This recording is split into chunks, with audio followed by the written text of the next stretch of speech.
ስላሴ ቅኔ ዘአቡነ አረጋዊ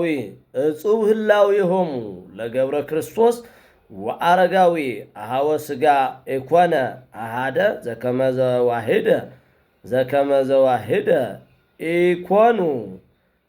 ዘዋሕደ ኢኮኑ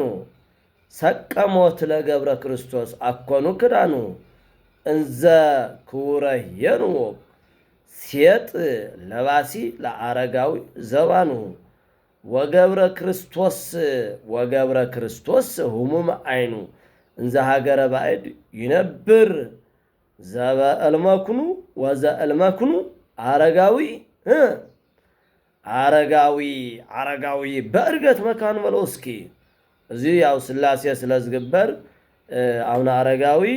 ያው ቅልል ዝበለ እዩ እናታ አዩተና ናአውን አረጋዊ እጹብ ድንቅ ዝኾነ ናአውን አረጋውና ናይ ገብረ ክርስቶስ ንርኦምሲ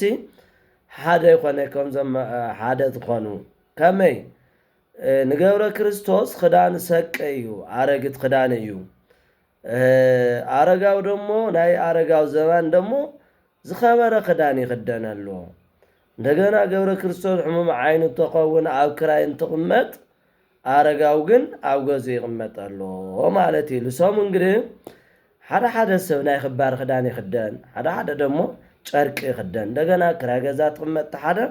ሓደ ግን ኣብ ገዙ ይቕመጥ ማለት እዩ እዚ ልሶም ኢሉ ወርቂ ደሞ ናይ ገብረ ክርስቶስ እና አረጋው ንሮም ንንበይኑ እዩ ምክንያቱ ብሓደ እኳ እተኾነ ክብረ በዓሎም አረጋዊ ኣብ ድህነት እዩ ናይ ሄኖክ ስዋሪ እዩ ተሰዊሩ ገብረ ክርስቶስ ድማ ሞይቱ ማለት እዩ እና ሓደ ይኮነን እንደገና እቲ ኣብ ክራይ ትቕመጥ ተሎ ማለት